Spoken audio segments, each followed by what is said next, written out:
In a world filled with countless passions, one stand out as a beacon of inspirations, the love of teaching.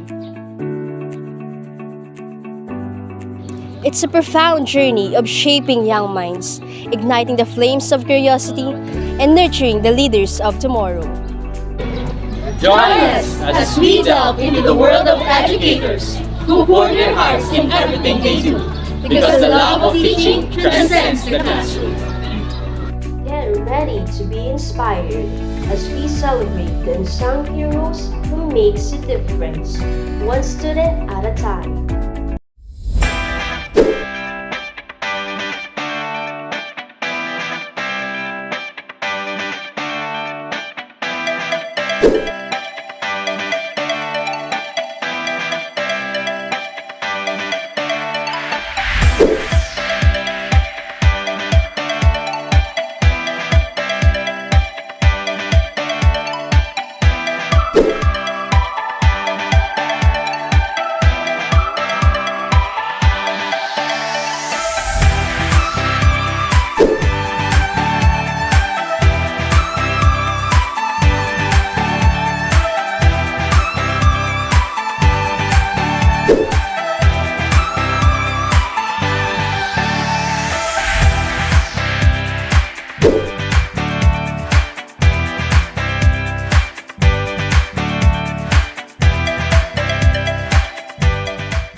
A teacher is someone who helps their students to acquire knowledge, competence, and virtue with the practice of teaching.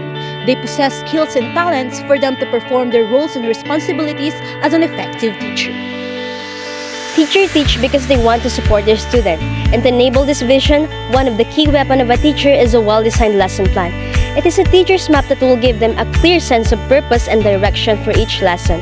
With that being said, in this video presentation, we, the Group 2, will highlight and expose you about lesson planning. More specifically, we will address the Activity 4 entitled Writing My First Lesson Plan. As we all know, writing a lesson plan can be a challenging task. There's more about it, from the learning outcomes to the activities and assessment. But it also serves as an opportunity to set yourself up for success as a pre-series teacher. Remember, a lesson plan is just a tool. It's up to you to make it your own. So interviewing someone about writing their first lesson plan could be a great way to learn more about experiences and get some helpful tips.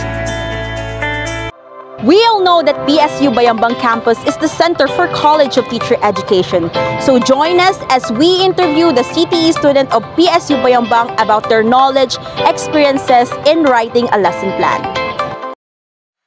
Good morning, sir. I am Hannah Marie Rivera from BSE SST 41. Your name and your course, sir. Hello po, good morning po. I am John Andre Arceo from Bachelor Physical Education 3-1. Okay, so since you are already a third year, nakapag-construct ka na ba ng sarili mong lesson plan? So far, since second year, nakapag-construct na po ng lesson plan. Although, hindi po siya ganun ka-wide. Pero nakapag-construct naman na po. Okay, so ano sa tingin mo yung pinakamahirap na lesson plan? So, nakapag-try ako ng iba't ibang uri ng lesson plan. Outlined, semi-detailed, and detailed. And for me, siguro po, ang pinakamahirap is detailed lesson plans. Okay, sir. So, my question for you is, what do you think is the most important component in a lesson plan? Ang pinakamahirap, at the same time, my favorite part is the objective. Kasi sa objective, kailangan talaga natin maging meticulous. At the same time, kailangan natin maging critical sa pag-craft ng ating objective. Nagawa ko kasi, gumagawa muna ako ng objective, and then kapag tapos ko na yung lesson plan, I will check again my objectives. Tapos titignan ko doon kung ano nga ba yung mga off o dapat palitan sa objective kapag nabuo ko na yung buong lesson plans. Sabi ko nga, it is very critical. At the same time, as a teacher, as the one who make the lesson plan, we always need to be meticulous, at the same time critical in making it. Yes, and I totally agree with that because the objective will serve as the very foundation in our lesson plan para maangkla talaga yung curriculum sa ituturo natin. Yes. So, thank you, Sir Andre, for your time.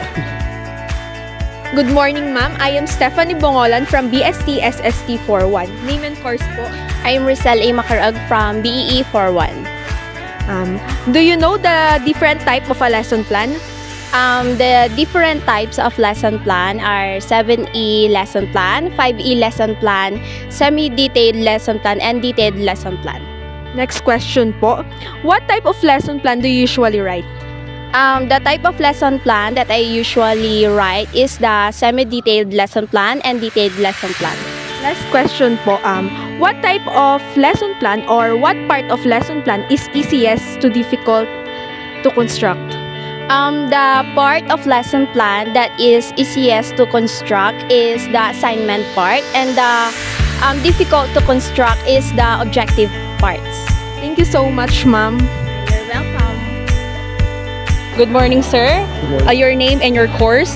Ako po si Daniel Estrella from BSc SST 31. So, since third year ka na, nakapag-construct ka na ba ng sarili mong lesson plan? Yes po, nakapag-construct na po ng lesson plan. And na-demo mo na ba yun inside your classroom? Actually, hindi pa po. Pero nagkaroon lang po kami ng performance task or activity na pinagawan po kami ng lesson plan. Okay, so, sir, my question for you is, what do you think is the importance of lesson plan for you as a pre-service teacher? Okay, so as a pre-service teacher, the importance of lesson plan is for us to be well equipped and to uphold the sense of professionalism. Ang mga pre-service teacher and future educators po, kailangan prepared po tayo sa mga magiging ganap sa ating classroom. Kailangan tayo po yung mag-lead sa ating klase kung ano po yung magiging flow ng ating talakayan sa isang spesipikong araw na iyon. At ang importance nun ay upang magkaroon tayo ng paghahanda sa mga topics na kailangan nating talakayin at yung mga aktibidades na makakatulong sa mga estudyante kung paano pa mas ma-enhance yung knowledge and also yung skills na meron sila. Kasi lahat tayo meron tayong knowledge, meron tayong mga parang pre-existing knowledge na tinatawag, and tayo bilang mga pre-service teacher and a future educator ay it is our responsibility somehow na lamnan pa iyon para magkaroon ng knowledge and ma-convert ang knowledge into wisdom. And ang importance kasi ng lesson plan sa atin, di ba meron siyang kanya-kanyang mga parts and merong objectives, merong discussion proper para mas organized pa tayo lalo. And as a future educator, specifically a social studies major, we need to be organized in everything that we do so that we will be upholding the necessary competencies bilang isang educator. So, thank you, sir, for that very informative information na ibinigay niyo po sa amin. Thank you po. When we say detailed lesson plan, it is a teacher's roadmap for a lesson. It contains a detailed description of the step a teacher will take to teach a particular topic. Meanwhile, semi-detailed lesson plan is less intricate than detailed lesson plan. Moreover, they both have the same parts, excluding that semi-detailed doesn't need student response. These two types of lesson plan both contains 5 parts. Let's start with the objective. It serves as the foundation where you can build your lesson and meet your goal. Next part is subject matter. It has 4 subparts, including topics, materials, references, and values integration.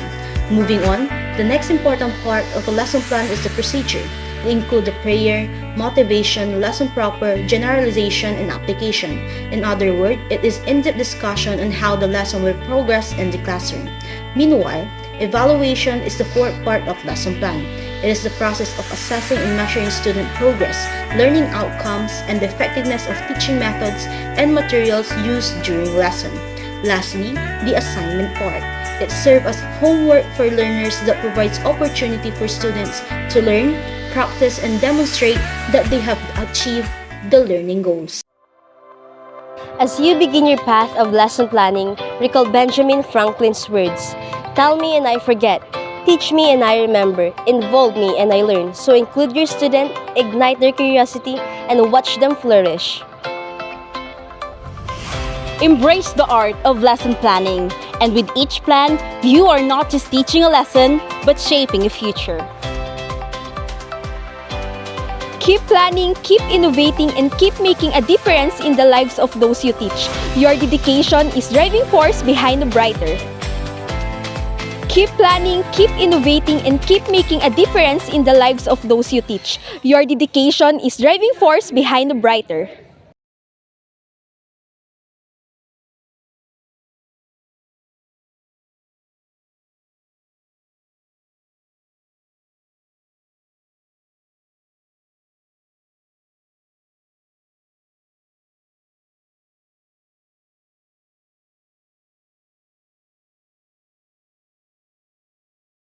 Embrace the art of lesson planning. And with each plan, you are not just teaching a lesson, but shaping a future.